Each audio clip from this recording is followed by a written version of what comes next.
the concept of working on something that could end up in a patient in a couple of years as opposed to like a couple of decades was like mind-blowing to me. I had some losses in my family that led me to feel like I wanted to do something different than what I was doing. I wanted to work helping people in healthcare without actually having to practice medicine. I love that role because I got to be so broad and learn so much about a bunch of different technologies. Right now, if a small spot shows up on your lung scan, a spot that might one day become cancer, your doctor may tell you it's too early to do anything. You just have to wait and keep getting follow-up imaging until that spot gets big enough to do something about it, like maybe cut it out. That's the status quo. But Joanna Nathan, CEO of Prana Surgical, wants to change all of that. Her company is built around the idea that this approach is broken. And to fix it, they've developed a device to precisely remove lung nodules while they're still small. And Joanna's drawing on her instincts as both an engineer and an investor to make that dream a reality. Joanna, thank you so much for joining me today in the podcast. And I'm really excited to talk about what you're building and talk about your journey. Yeah, thank you so much for having me. And excited to share a little bit about my story and the path that I've taken to get here. Great. Well, you've had such an interesting arc, and I thought it might be fascinating to start at your engineering days in undergrad and dig into some of what was exciting to you back then. Yeah, definitely. So I moved to the U.S. as an international student. So I'm an immigrant kind of entrepreneur now. I moved here specifically because I wanted to do bioengineering. And at the time, it was still kind of, a growing and nascent field. And I wanted to work in a field that was helping people in healthcare without actually having to practice medicine. I knew that the practice of medicine wasn't necessarily a fit for me. And so the best way to do that, as I was kind of researching stuff as like a high schooler, I felt like was bioengineering. And so I came to Rice and spent the first couple of years just like surviving bioengineering as an undergrad and transitioning kind of into a different kind of education, right? Very different style of learning from kind of a more Eastern, just very different like philosophy of learning, a lot more group projects, a lot more critical thinking, a lot more communication, presentations, like getting in front of people than what I was used to kind of growing up in terms of my education. And I think all of that was really actually formative for how I lead today and the skills I have today and so on. But really, as far as like medtech, my first introduction to it wasn't until like my senior year of college.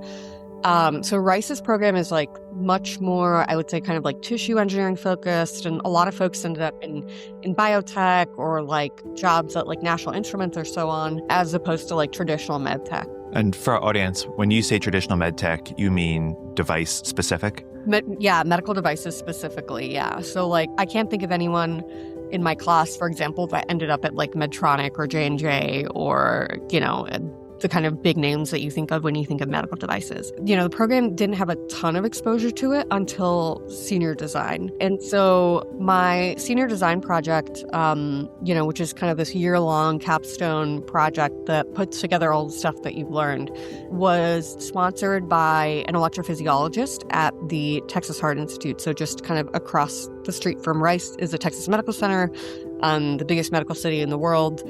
And so a lot of time we'd have physicians kind of come and present kind of a problem for us to solve over the course of a year. That was really my first exposure to medical devices. And after having spent like several summers in the lab, pipetting well until after, the sun had set and so on, the concept of working on something that could end up in a patient in a couple of years as opposed to like a couple of decades was like mind-blowing to me. I think really primarily it might have been like impatience that drove me to medtech more than anything else. Was like I wanted to feel that I was making an impact, and I wanted that to be as quick as possible. And so kind of within the life sciences, it felt like medtech was the fastest path to that impact.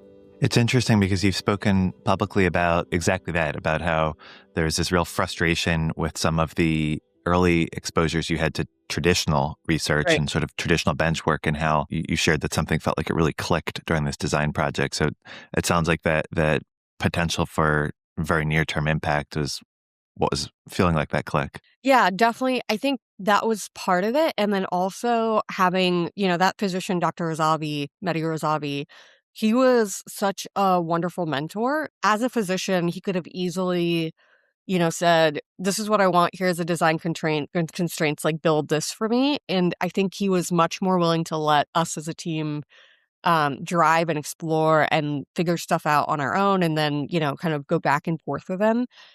Given our lack of experience as students, that wasn't like normal necessarily, but that is quite representative of what it looks like to build a company alongside physicians, with a little bit more experience now.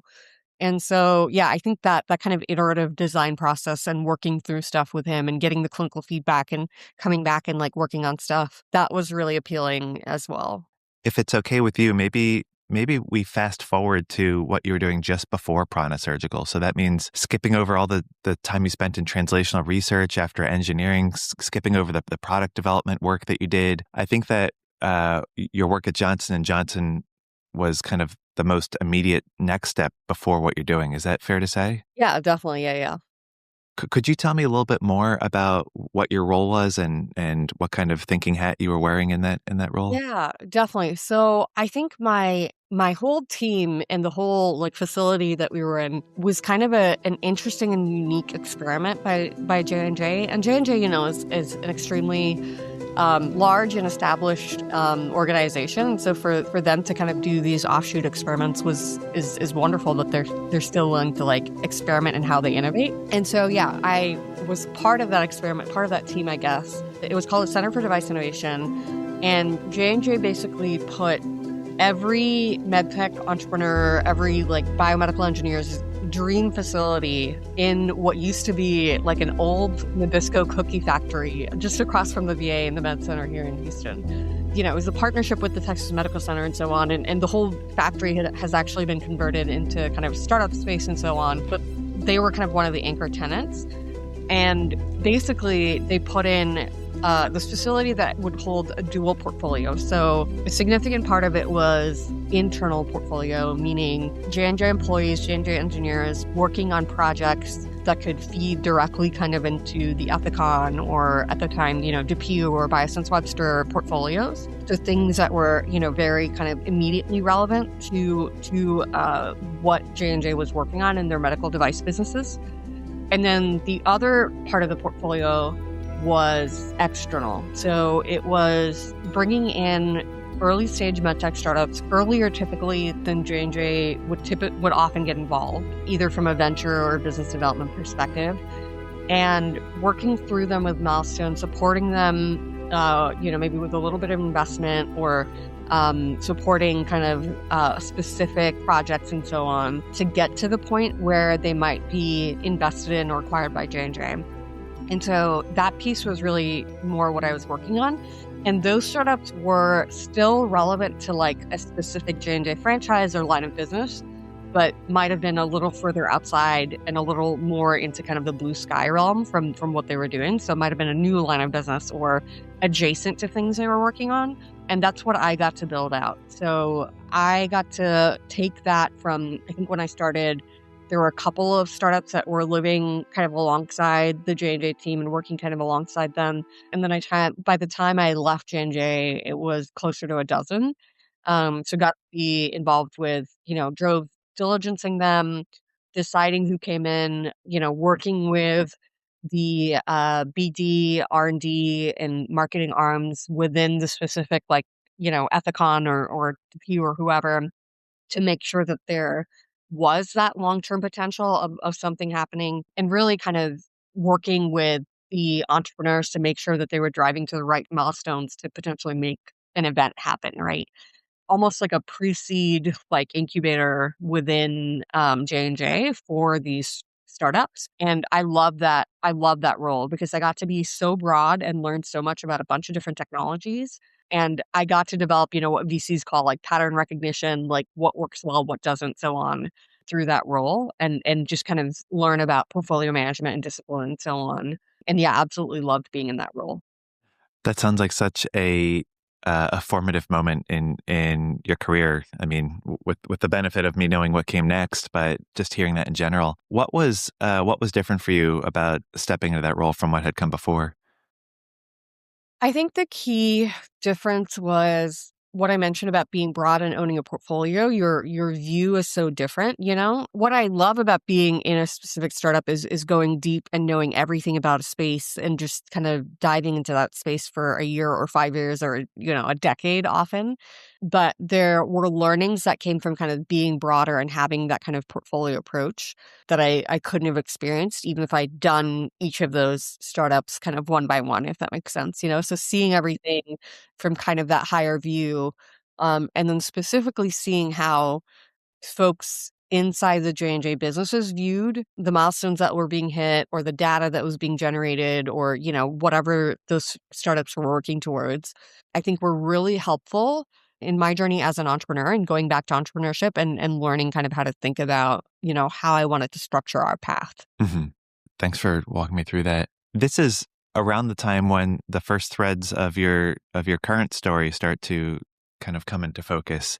Tell me about your first brush with what would now become Prana Surgical, or what is now Prana Surgical. Tell me about your first brush with that technology. While I was kind of off here working on the external portfolio at the Center for Device Innovation, one of the projects being worked on by kind of the J&J internal team was the device that is now Prana. It was called, that is now kind of the center of Prana's portfolio. It was called Apple Core at the time, which is a good kind of visual descriptor of what the device does. But essentially, my co-founders, who were thoracic surgeons, brought that technology to the executive director of the Center for Device Innovation, who himself was a cardiac thoracic surgeon, Billy Cohn. And it became kind of one of the core projects that was worked on internally, specifically because J&J had a lung cancer initiative that went across their pharma, consumer, and medtech businesses. And they decided to invest heavily in that disease state and coming up with solutions for that disease state. And, my device is kind of in that lung cancer space. And so this technology really, when my co-founders brought it, they had kind of the original IP. They had some thoughts around what the device could look like and what it needed to do. But the team at J&J really took that original idea, which was a really important idea to come up with, combined it with kind of the engineering chops of the team, and then kind of the positioning and kind of market timing of lung cancer, and where it was going, and took it from something that was really an idea or prototype to something that worked, repeatably in chronic animals. And that was all happening while I was kind of one office over, like working on my portfolio, right? And so in my time at J&J, I interacted several times with that project and got to know Rick and Ed, now my co-founders. And essentially, at some point, that project got to kind of where it was done with what the Center for Device Innovation could do for it, right? The purpose of kind of our team, our internal team, was to take it to kind of that repeatable preclinical milestone. But it wasn't quite at the place where it could get commercialized by J&J. It was either going to get put on a shelf or paused, or, we're going to lose momentum and we're going to pause. That was when Ed and Rick kind of approached me, again, through kind of knowing me through kind of interactions, just from having worked on the same team together. We worked with JJDC, so J&J's venture arm, to spin it out into its own entity and get it funded and keep it going, which is now what is Prana Surgical. I'd love to really kind of peel back the onion layers into what was the core need at that point, because I know Prana has really developed so much, and I'm really excited to unpack the technology and where you are now. But at the very beginning with the thoracic surgeons that brought this need forward and this idea for the technology, what was wrong with lung cancer treatment that they saw, and what was the dream that Prana was going to accomplish? Yeah, so I think the big issue, or the pain point that my co-founders had, was they had to turn patients away for being too early, which is a really odd place to be in cancer, because lung surgery and intervention in lung cancer is kind of very challenging. The lung is a very challenging organ to get to, minimally invasively. So it typically takes like a pretty substantial surgery or, intervention to do anything in the lung. A lot of patients were getting stuck and continue to get stuck in what's called kind of watchful waiting, which is where you have to come back every 6 months. Even if you have something that is found in your lung, but you don't know what it is, you have to come back every 6 months for like CT surveillance and just kind of continue to watch something and hope it doesn't grow. And then if it grows, you can intervene, right? And that paradigm is a really frustrating one to tell patients. I think, we can't do anything until it's larger is not something someone wants to hear if they think they, might have a chance that they have lung cancer. And I think my co-founders were really frustrated with the lack of option for those patients. And they saw, lung cancer screening kind of coming online, that denominator of patients that were going to be found with things that were kind of too small for the existing paradigm to intervene, growing and growing and growing. And they thought, with lung cancer screening coming online, how can we create kind of a right-sized intervention for those patients that do have things show up in their lungs that are smaller and earlier, and we don't know what they are. That was kind of the need or the frustration, I guess, that led to the technology that Prana kind of now has developed. It's an incredible frustration when you really step back. There's so many things in medicine that we take as a given, like this is how it is. And when I was a medical student, one of my attendings had sort of challenged us and the team to sort of look around and ask ourselves which of these things that we do routinely are we going to be saying, can you believe we used to do that like one day? And it's just so crazy. I mean, you look at biopsies, for instance, like the Right. concept of cutting a chunk of someone's body out of their body, but Right. but that's assuming that you can even get it. And so Right.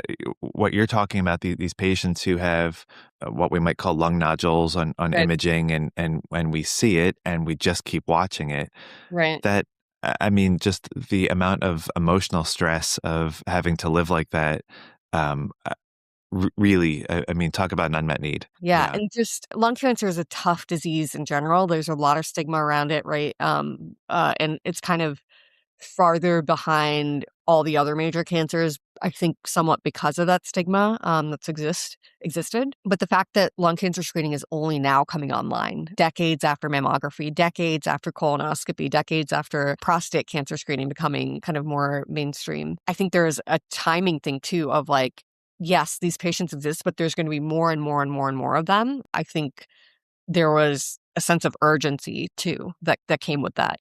Giving patients answers on what's going on in their lungs is a problem now, but can you imagine how much worse it's going to be when there's 14 million patients getting screened and a third of them or a quarter of them have something like that looks like this and we can't tell them the answer, Mm-hmm. Yeah. Yeah. You make it sound so straightforward how they kind of looped you in and then you became the CEO. But my understanding is that you got this phone call out of the blue and maybe it took you by surprise. And tell me a little bit more about the actual experience of this moment and the conversation and stepping into the role. Yeah. I got the phone call when my now husband and I were driving from San Francisco to Seattle on like this long road trip. We were stopped outside of like Crater Lake National Park in the fall, so it was like snowing and stuff, and we were in this cabin that I thought was a heated cabin when I booked it, but it wasn't. It was freezing. And I knew I had this call scheduled, but I didn't totally know what it was about, and so I was like, whatever, I'll just take it, on the road, it'll be fine. And I'd been talking to Rick and Ed for a couple months and knew they were interested in kind of getting us off the ground and kind of continuing to push it forward. But yeah, I didn't necessarily expect them to ask me to jump into that.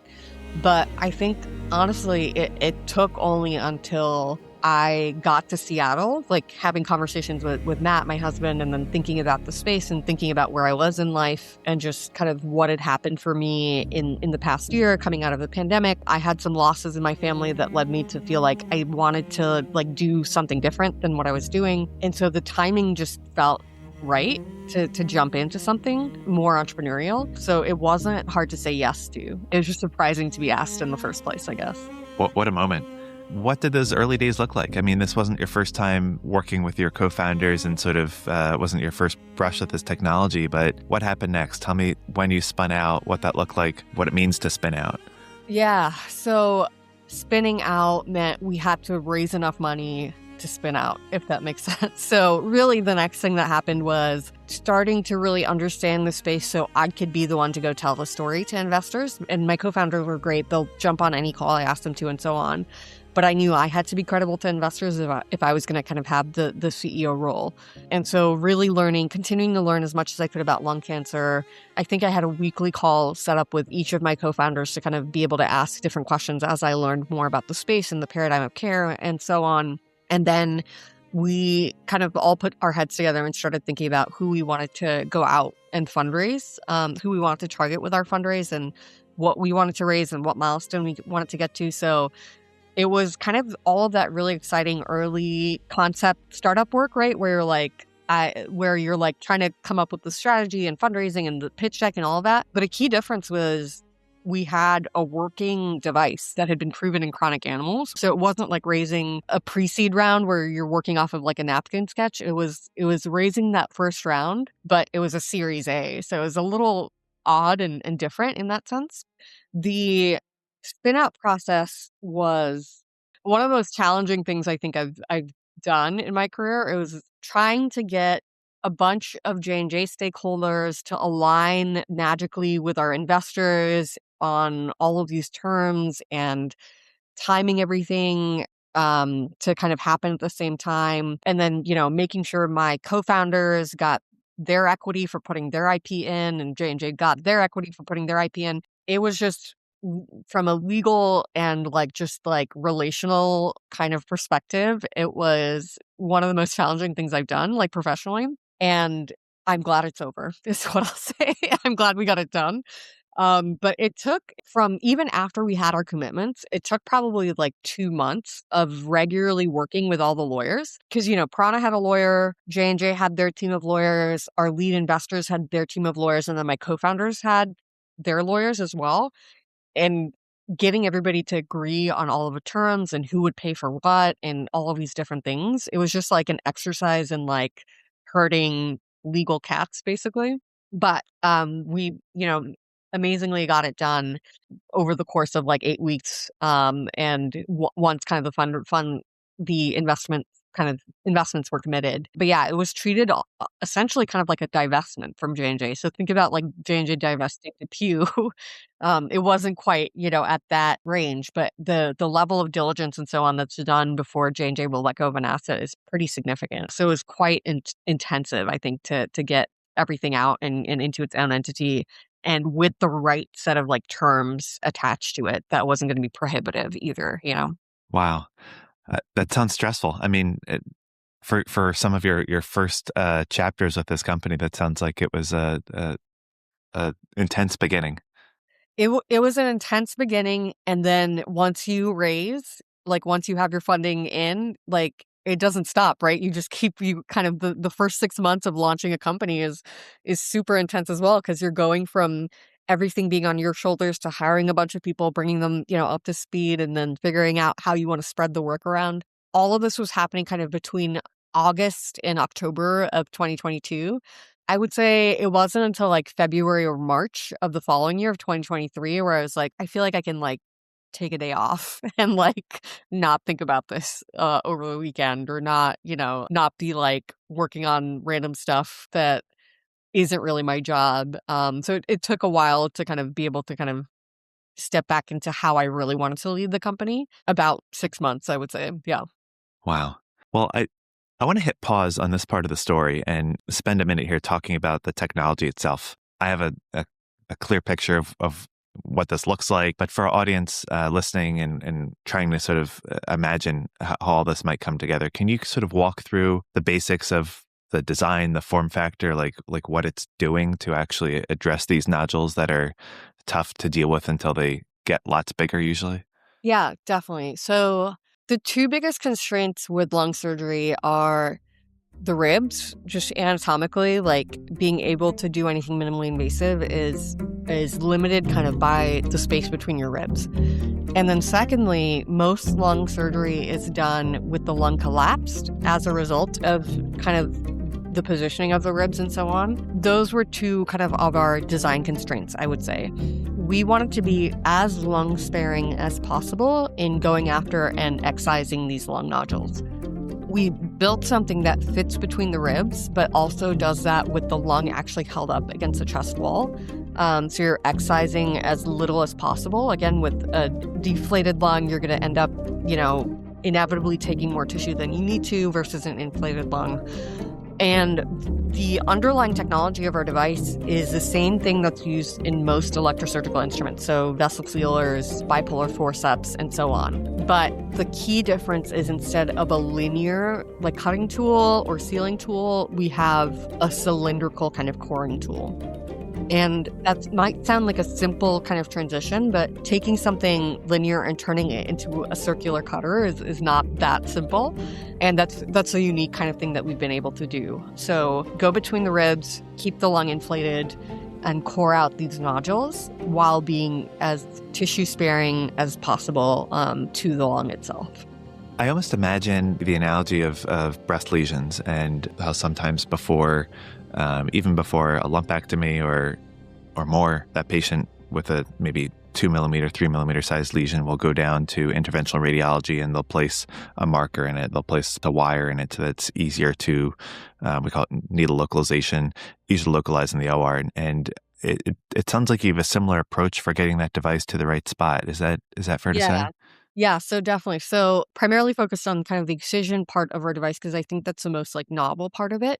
The first part of our technology is localization. Basically, we have a needle localization procedure that uses the same workflow that you use in IR for breast localization or so on today. And then the rest of the procedure is actually done over that guide wire. So we kind of anchor into the lung nodule, leave that wire in the patient, and then put the rest of the device is kind of done with that guide wire in place. Guide wires aren't, necessarily something we're used to seeing in thoracic surgery, but, there's enough familiarity with kind of that idea and workflow that it wasn't too foreign, or it hasn't been too foreign to the thoracic surgeons that have used our technology. So it's that localization piece followed by the excision. And localization targeting is one of the biggest challenges in lung cancer today for these smaller nodules, because you're trying to take a 2D CT image and target, I think reasonably we can target things that are 2 centimeters pretty well. Once we get kind of to 15 millimeters, it becomes more challenging and really you need a higher skill set or folks that are used to doing kind of those. And then anything sub-centimeter is really, really quite challenging to target really well. And so one of the things we wanted to do was take away the guesswork of if you've perfectly targeted the center of that nodule and gotten kind of what you needed from a biopsy perspective, which is why kind of our larger bore in using our device specifically for a biopsy application in some cases helps. So you don't have to be perfectly targeted as long as kind of the nodule is kind of within the part of the nodule is within the bore of the device. You're going to get at least something back to give an answer to that patient. That's so fascinating. And I mean, of course, one of the many differences between lung and breast tissue is it's moving up and down 18 times a minute, 14 to 20 times, I guess. There are small vessels and airways moving through there. Did that present a massive design challenge, or was it? Definitely. Yeah. What our device does is actually it suctions the lung up against the chest wall and holds at least the part of the tissue that we need to get to relatively still so that we can, take away the variability of having that kind of constant movement during the excision phase. So during the localization piece, the patient's still kind of under conscious sedation or whatever and breathing, or sometimes awake and breathing. So when you spoke to stakeholders, I mean, this technology sounds fantastic, but of course some of the real early tests is how do your stakeholders react? How do the people who are potentially going to be using it react? And I wonder if you could walk us through some of the happy signals that you got from talking to some of these thoracic surgeons. Thoracic surgeons were, for the most part, really excited to have a technology that was targeted at them. I think there have definitely been a lot of innovations in the space, but they've tended to be more on the interventional pulmonology side as opposed to the traditional kind of surgical side in the last few years. So things like robotic-assisted bronchoscopy and so on. Surgeons are using those technologies, but they're not really surgical technologies, if that makes sense. So the thoracic surgeons that I spoke to early on were quite excited about this. One of them ended up being an investor in the deal, called it lightning in a bottle, which to me was a huge signal. That's a great compliment. Yeah, yeah. To have somebody be that excited about the potential of our device and then, give us their personal dollars on top of that, and have that person be a clinical stakeholder was really a significant it meant a lot to me. And even now, as, now that we've de-risked and we have some clinical data and so on, there's always going to be folks that are a little bit more reticent or hesitant to be excited about something or want to know kind of what all the holes in your technology are and so on. But the more we de-risk the technology, the more excited surgeons get and can see it kind of fitting into their practice. And I think the timing has worked well with, again, screening coming online and being adopted. And maybe they're seeing more and more of those patients in their practice every day that, now when we're pitching our technology to them today versus like 4 or 5 years ago, they're like, oh, I have this patient that I could use that on, because they're seeing more and more of the screening patients as it gets adopted. It almost feels like if this really were to take off the way we're all thinking it may, the whole field of thoracic surgery could almost be shifted upstream, or many cases could almost be shifted upstream. Yeah, I think so. That would be the hope. And yeah, to give patients that are stuck without an answer, right? Because why would you want to come back every 6 months for years potentially, and not know what's going on when you can have a procedure and get that definitive answer? Yeah. Joanna, we talk with folks at all sorts of stages of development in their health technology on the podcast, and folks who've built something and it's been out in the wild for a while and acquired, and folks who are at the earlier stages. And I think one of the things that's so exciting about Prana is you are in some of the early stages, but you've already gotten some really positive signals. I'd love to talk about your first in human Yep.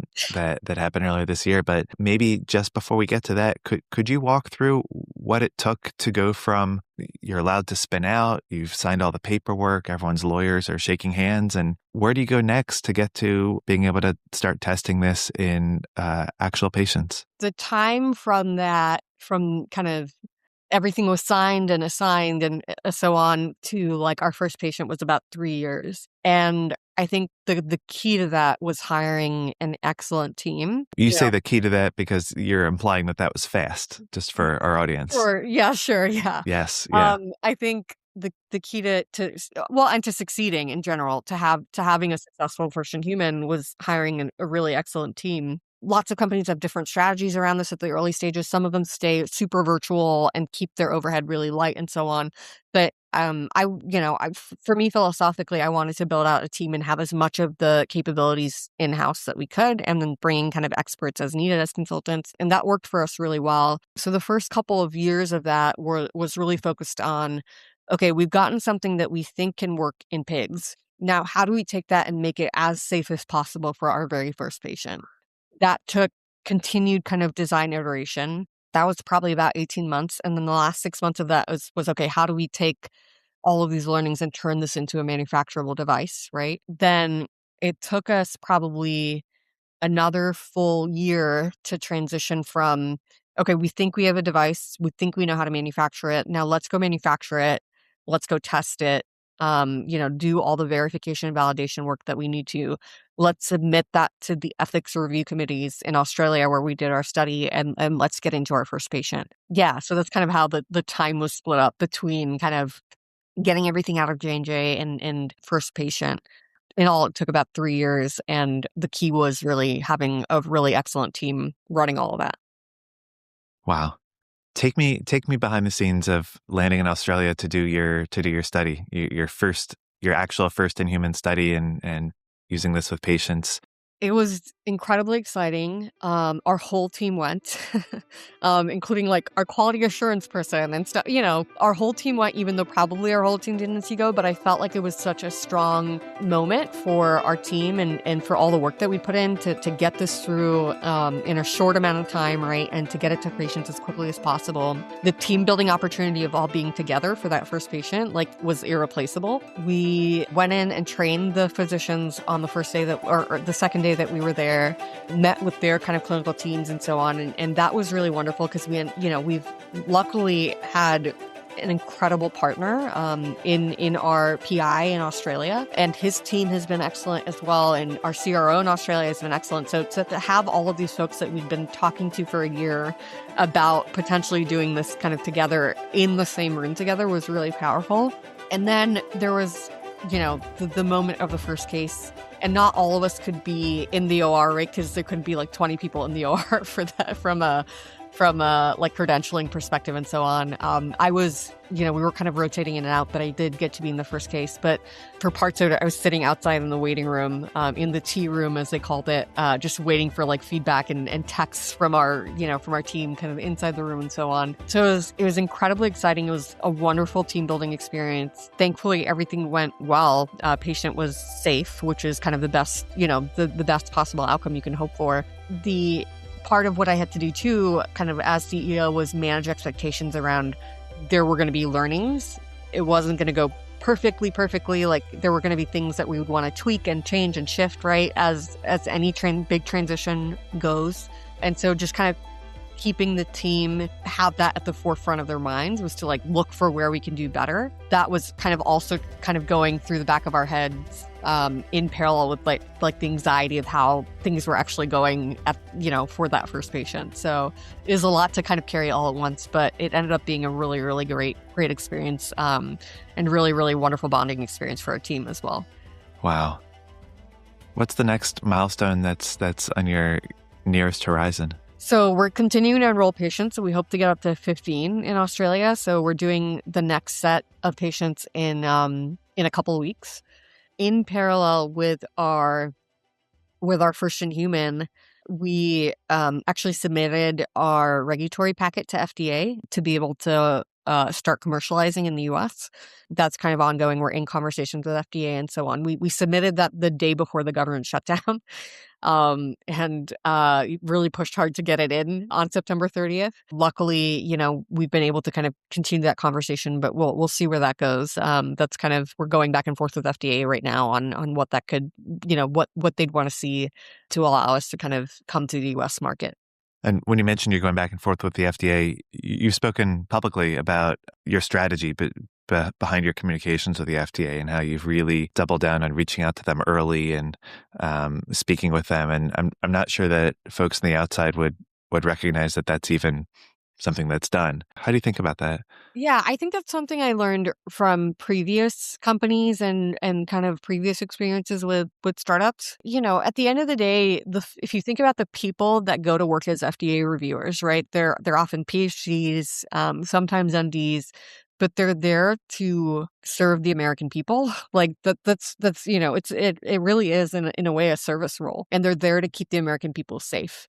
And I think when you look at it as the FDA is people composed, like those kinds of people making it up, as opposed to this like giant faceless organization that's keeping technologies from the market, I think that changes your perspective a little bit. Yeah, I think they've been great partners in helping us kind of think about how to frame that risk reward so that they can do their jobs of checking all the safety boxes and saying, this is something, that we think is, there's always going to be inherent risk with any new technology, any new innovation, but the risk is worth the reward, right? Yeah, I think they've been wonderful in helping us kind of letting us know into how they're thinking about our technology and helping us frame it in the right way for them to do that.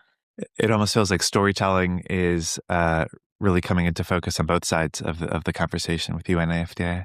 You must spend so much time thinking about the future in different ways, and I know you have this near-term horizon, and you've got the bigger picture of getting this into the market one day, and maybe even a bigger dream beyond that. What are some of the things that you think about at night when you finally have 5 minutes to let your mind wander?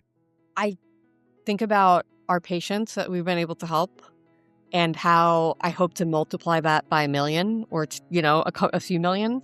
I didn't come from the oncology world. I came from the cardiology world, but lung cancer, as I've gotten to know it, is such a devastating disease. I think about what we can do to, as a company and as a team, to change what that looks like for people, and how hopefully we can be part of taking it from, unfortunately for so many people, what ends up being a quick and sudden kind of progression of disease to something that is a manageable chronic condition.